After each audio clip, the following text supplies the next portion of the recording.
여러분 안녕하세요. 오늘 해설에서는 정말 많은 분들이 고개를 끄덕이실 만한 어느 가족의 좌충우돌 소소한 모험기를 하나 파헤쳐볼까 합니다. 5월, 이른바 가정의 달이잖아요. 보통 이맘때 나들이를 간다고 하면 따스한 봄 햇살 아래 완벽한 하루를 상상하기 마련이죠.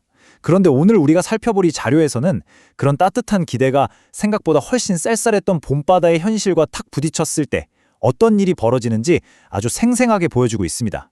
자, 그럼 이 흥미로운 이야기 속으로 바로 뛰어들어 볼까요? 자, 첫 번째 파트입니다. 5월 말리포의 반전, 기대와 현실. 바로 시작해보죠. 때는 정확히 5월 3일 일요일 오후 3시였습니다. 두 형제와 부모님, 이렇게 4인 가족이 말리포 해수욕장에 있는 바다 캠프에 도착했어요. 따스한 봄날에 여유로운 패들보드 체험을 한껏 기대하고 왔는데 웬걸 해변에서 이 가족을 맞이한 건 제법 매섭게 뺨을 때리는 차가운 바닷바람이었습니다. 기대했던 피크닉 분위기랑은 완전 달랐던 거죠. 그래서 강사님도 수온이 너무 찰까봐 걱정하시면서 오늘 조금 춥고 물도 찬데 그래도 해볼까요? 하고 넌지시 물러설 기회를 주셨어요.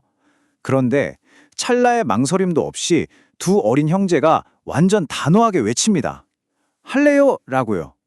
이 짧고 강렬한 한마디가 오늘 살펴볼 이 예상치 못한 여정의 방아쇠를 당기게 됩니다.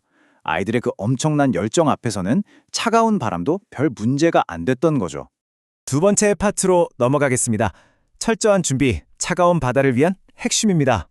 여러분, 얼음장 같은 봄바다에 그냥 맨몸으로 뛰어들 순 없잖아요. 그래서 실내에서 생명과 직결되는 아주 진지한 안전교육이 먼저 진행됐습니다. 패들보드가 어떻게 생겼는지 기본적인 구조부터 보드랑 내 몸을 연결해주는 진짜 중요한 생명줄인 리시, 그리고 물살을 아르는 핀의 역할, 마지막으로 앞으로 가고 방향을 바꾸는 패들링 방법까지 이 핵심적인 내용들을 쫙 훑어줍니다. 사실 이때 아이들 눈빛은 당장이라도 밖에 나가고 싶어서 이미 창밖 바다를 향해 있었거든요. 그래도 강사님 설명에는 아주 진지하게 귀를 기울이더라고요. 자, 머리로 배웠으니 이제 내 몸을 보호할 차례죠. 차가운 수온에서 가족을 지켜내기 위해 무려 4단계의 장비 착용 과정이 이어집니다.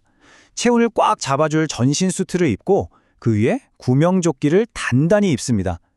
그리고 차가운 물속에서도 발을 보호해줄 웹부츠랑 네오프렌 양말까지 겹겹이 챙겨 신는 거죠. 그러니까 이건 그냥 흔한 레저용품을 입는 게 아니라 춥고 혹독한 봄바다에 맞서기 위한 일종의 갑옷을 입는 것과 같았습니다. 만반의 준비를 마친 가족이 드디어 모래사장으로 나갑니다. 여기서 이 가족의 엄청난 팀워크가 돋보이는데요.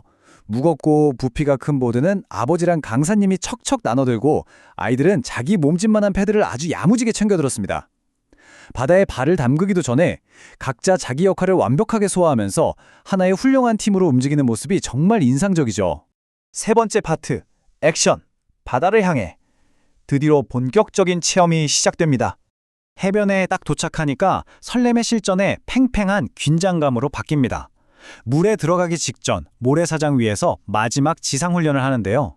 핀이 부러지지 않게 보드를 뒤집어 놓고 그 위에 앉아서 허공에 대고 노 젓는 연습을 막 합니다. 방향 바꾸는 법도 몸으로 익히고요. 이때 강사님이 강조하신 오늘 체험의 가장 중요한 목표, 바로 물이 너무 차가우니까 오늘은 절대 빠지지 말자 였습니다. 젖지 않는 게 지상과제였죠. 하지만 정작 아이들 표정을 보면요. 물을 좀 빠지면 어때? 하는 여유와 호기심이 아주 가득했습니다. 차가운 바다 따위는 전혀 두렵지 않다는 듯이 말이죠. 드디어 발목에 생명줄을 채우고 파도 속으로 나아갑니다. 두 형제가 보드 하나에 나란히 앉아서 영차영차 노를 젓기 시작하고 그 옆으로 아버지가 딱 붙어서 합류합니다. 곧이어 강사님까지 붙어주니까 출렁이던 보드가 금세 안정을 찾더라고요. 처음엔 좀 서툴러서 파도에 밀리기도 하던 일행이 서서히 파도와 리듬을 맞추며 바다와 친구가 되어가는 모습. 이 과정을 보는 것만으로도 정말 흥미롭습니다. 네 번째 파트입니다. 두 형제의 엇갈린 도전. 서로 완전히 달랐던 바다 경험에 대해 이야기해 보겠습니다.